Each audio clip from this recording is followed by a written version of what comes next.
ईमान से बताओ आला हज़रत अल्लाह वाले हैं क्या? अरे बोलो यार, वो तो ऐसे अल्लाह वाले कि अच्छों को अल्लाह करने का तरीका बताया। आला हज़रत जहां शरीयत के पाबंद थे ना, वही नमाज के भी पाबंद था। रात के तीसरे पहर गए तो उस जमाने के अंदर इतनी आसानियां नहीं थी जितनी आज नमाजियों को आसानियां हैं, मगर तब भी हम नमाज वक्त पर नहीं पढ़ते। डोर से पानी निकाला, एक जिन करीब आ गया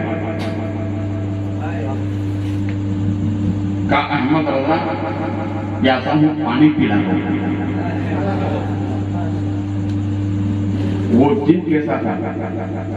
बगैर मुंह वाला, जिस्म था गर्दन नहीं थी। आला हज़रत ने एक डोल से डाला पानी का और पिलाई। बोलो ना यार, और पिलाई। 21 डोल पानी के पी लिया। कहने लगा बस, कहा बस, मगर सवाल करता है अहमद रजा, ये बताओ कि तुम मुझसे डरे नहीं? बोले मोहब्बत से, तुम मुझसे डरे नहीं? तो आला हज़रत फरमाते हैं हम सर वालों से नहीं डरते तो बेसर वालों से क्या डरते?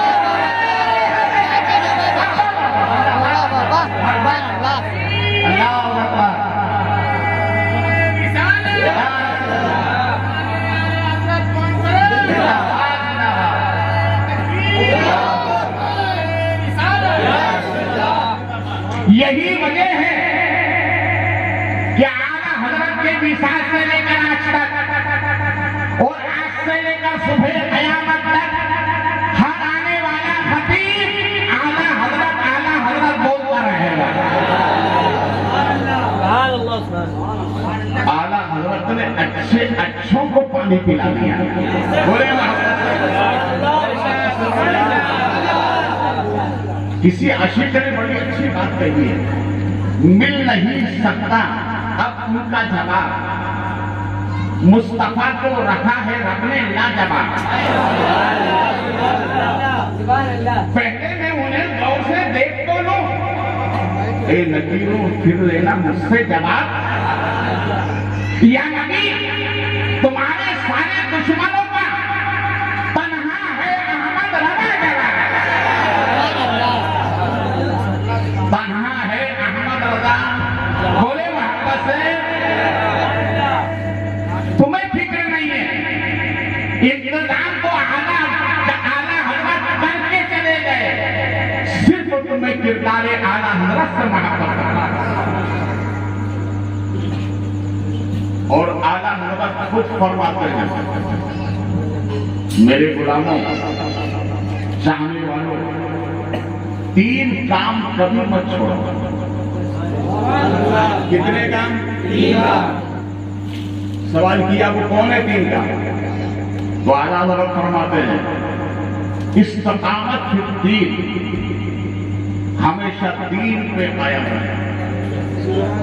बोले हमेशा दीन पर कायम रहे। देखिए, मांगने वालों की कमी नहीं है। खाजा के आस्थाने पर जाओ तो फकीरों का डेरा है, शाही सिमना जाओ तो मांगने वालों की कमी नहीं है, अहमदाबाद शाह आलम बुखारी जाओ तो मांगने वालों की कमी नहीं है, शामीना जाओ तो मांगने वालों की कमी नहीं है। एक मांगने वाला आला हज़रत के खिदमत में आया और आकर कहने लगा अहमद रजा 10 पैसे दो वरना मकान पलट दूंगा। कौन है ये मांगने वाला? बोलिए, ये मांगने वाला फकीर है। तो आला हज़रत ने फरमाया कि भैया 10 पैसे चाहिए तो लेते जा, मगर ये कह के ना दो तो मकान पलट दूंगा। याद रख, ये तेरे बस की बात नहीं है।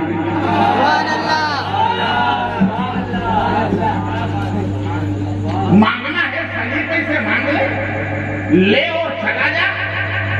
तो अंदर से आला हजरत की वालदा मोहतरमा, आला हजरत ने पूरी जिंदगी अपनी वालदा का कहा माना, मगर एक कहा नहीं माना।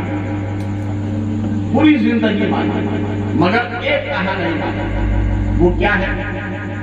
आला हजरत की वालदा फरमाती है, अहमद रजा फकीरों से उलझो मत, फकीरों से मत उलझो। वो मांग रहा है, तो आला हजरत ने फरमाया, मां मांग तो रहा है मगर ये शरीयत के आईने में नहीं, शरीयत के खिलाफ मांग रहा है। अब अहमद रजा इसे नहीं देगा। अब रहा सवाल मकान पलटने का, तो एक नहीं तो पलट दे। अगर तू पलटना जानता है तो अहमद रजा सीधा करना भी जानता है।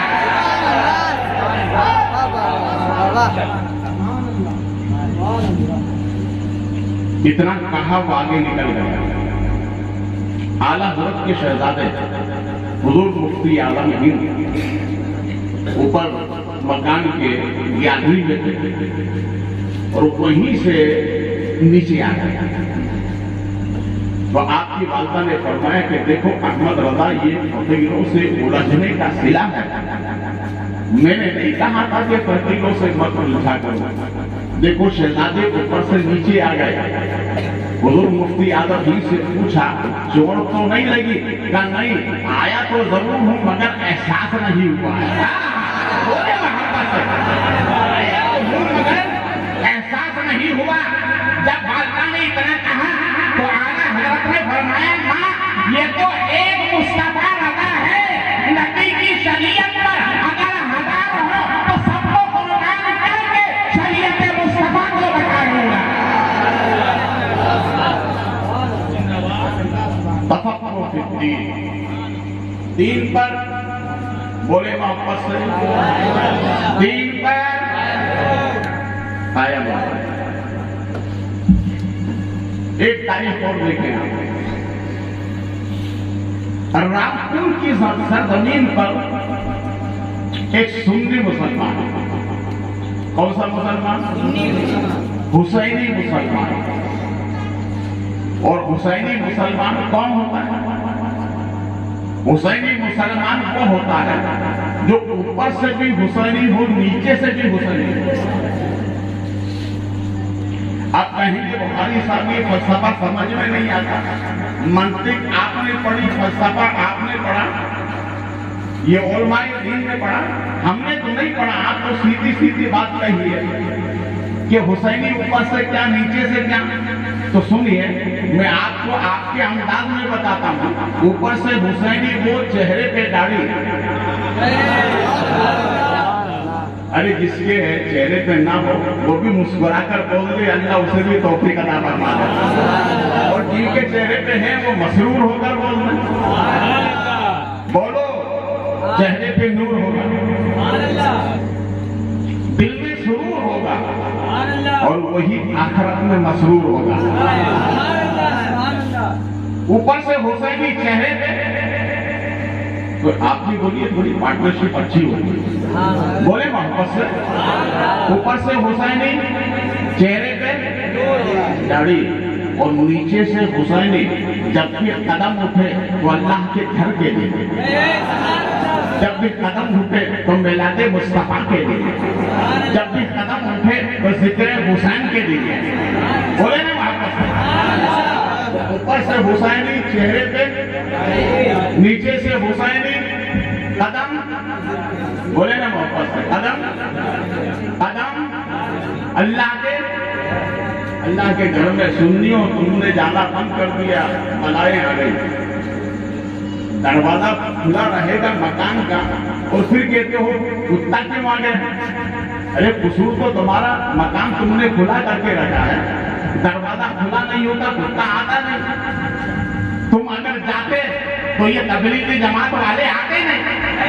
तुमने जाना बंद कर दिया तो उन्होंने आना शुरू कर दिया। ये 40 दिन की मंत्री जाकर पढ़ाते हैं। चलो 40 दिन भोपाल दिल्ली का क्यों का ईमान का ना करना है।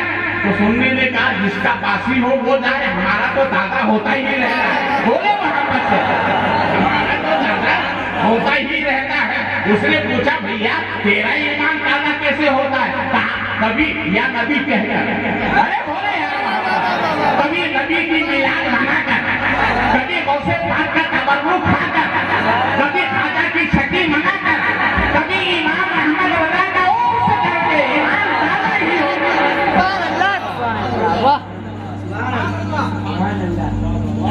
तो ये ले जाते हैं जो मंत्री पढ़ाते हैं। भोपाल दिल्ली मंत्री क्या पढ़ाते हैं? फाटा देना शिर्क। क्या है शिर्क? सब शिर्क के फतवे लगाते हैं। और अव्वल मंत्री ये पढ़ाते हैं कि सुनो सबकी करो मन की। क्या मंत्री पढ़ाते हैं? करो मन की। एक 40 दिन का चिल्ला काट के घर पर आया, घर चोरी हो गई, आया मंत्री पढ़ के। ये मंत्री आसान नहीं है। ये फन 20 से 22 साल इस फन को माहिर होने में लगते हैं। इसलिए सूफिया फरमाते हैं कि इतना वक्त जाया करने का फायदा क्या?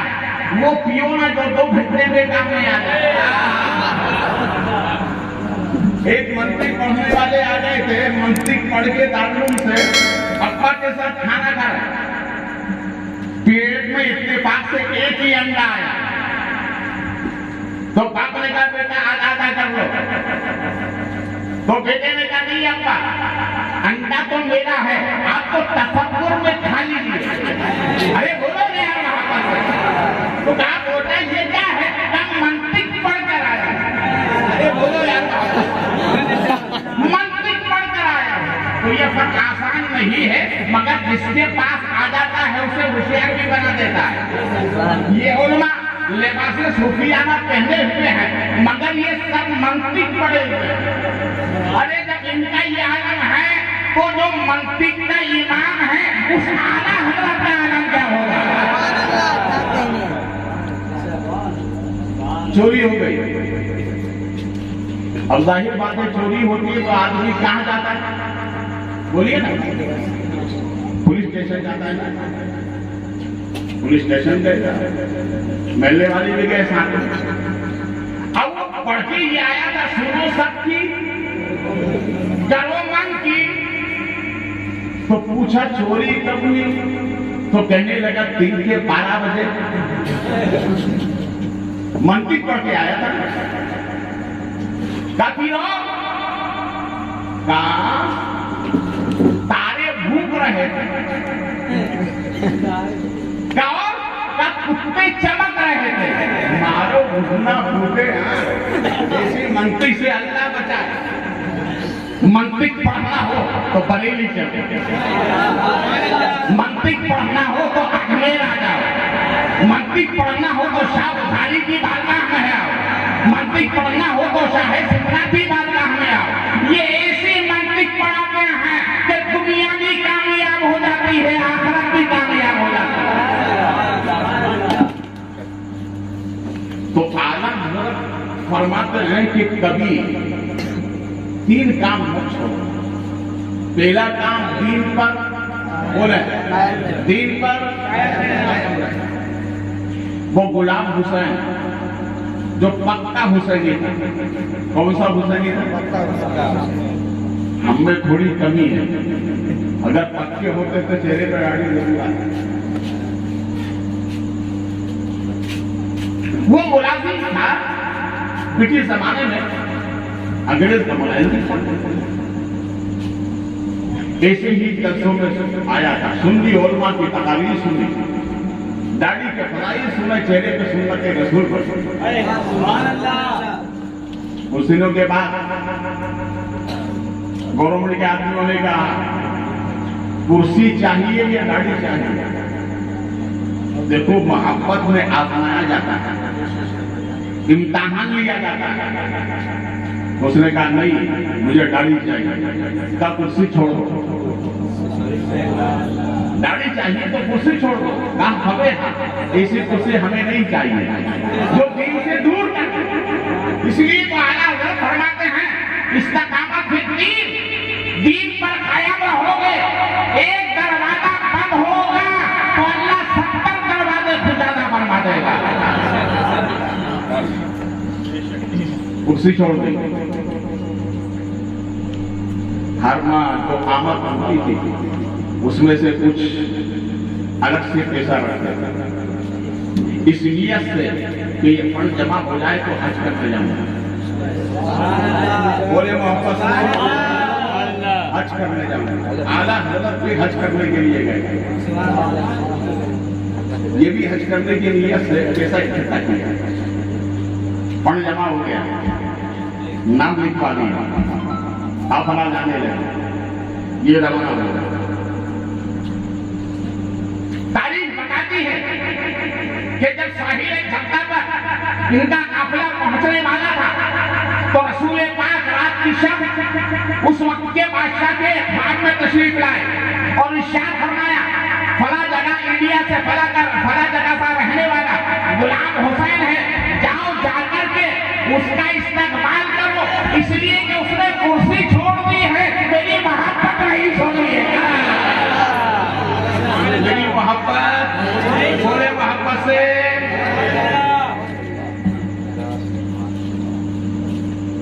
जब हाजी लोग वहां से बाहर निकलने लगे, ऐलान आम हुआ, कौन है गुलाम हुसैन? रामपुरी। उसने समझा कोई और होगा, मगर फिर इत्तेफाक फिर पुकारा गया, ये खड़ा हो गया। सब तारीख को ले लिया, बादशाह के पास लेकर गए। बादशाह ने पेशानी का भरोसा दिया, कहा हुसैन तेरी किस्मत पर कुर्बान। अरे जब रामपुर के हुसैन का ये आलम है तो करबला के हुसैन का आलम क्या होगा? क्या तुम हुसैनी हो? तुम्हारी वजह से नबी का दीदार हो गया। दीन पर कायम, दीन पर कायम रहो। मैं सरसरी तौर पर बता रहा हूं, आला हज़रत फरमाते हैं। दूसरी बात, अल्लाह और रसूल के दुश्मनों से दूर रहो। किससे दूर रहना? बोले बोले अल्लाह और रसूल के दुश्मनों से, इसलिए कि जब वो अल्लाह रसूल के नहीं हो सके तो तुम्हारे नहीं हो सकते, उनसे दूर रहो। सुनो, उनसे मुसाफा मत करना, उनसे रिश्तेदारी मत करना, उनकी सोहबत में मत बैठना। मर जाए तो नमाज में, बोले मर जाए तो नमाज जनाजा में मत जाना, उनके करीब होकर सफ में नमाज मत पढ़ना। ये अल्लाह रसूल के गद्दार हैं। मगर आज हमारे माशरे में भूल यकीन पैदा हो गया। कहते हैं कि नहीं, ये भी चलेगा, ये भी चलेगा। यकीन महकम की एक दरवाजे को मजबूती से थामा। अल्लाह रसूल के नहीं तो तुम्हारे नहीं। खबरदार, अगर उनको तुमने करीब किया तो वो तो गुमराह हो गए, तुमको भी गुमराही कर। इनके इसलिए उनको ना करीब आने दो, ना उनके करीब। अब तीसरी बात आला हज़रत फरमाते हैं, जो बड़ी प्यारी बात है। इरशाद फरमाते हैं आला हज़रत, अगर सुख की जिंदगी चाहते हो, इत्मीनान वाली जिंदगी चाहते हो, आराम वाली जिंदगी चाहते हो, तो आला हज़रत फरमाते हैं, मैदान आला हज़रत कॉन्फ्रेंस में आने वालों कान खोल करके सुनो। ये आला हज़रत का पैगाम है कि जो सुख की जिंदगी की जिंदगी गुजारना चाहता है तो आला हजरत फरमाते हैं अपने दिल में अपने नबी की मोहब्बत पैदा करो। बोले मोहब्बत से अपने नबी की मोहब्बत पैदा करो। दिल में नबी की मोहब्बत आ जाएगी, सुख तुम्हारे करीब रहेगा, इत्मीनान तुम्हारे करीब रहेगा, राहतें तुम्हारे करीब रहेंगी, बुलंदियां तुम्हारे करीब रहेंगी, कामयाबियां तुम्हारे करीब रहेंगी। शर्त यह है दिल में नबी की मोहब्बत। बोले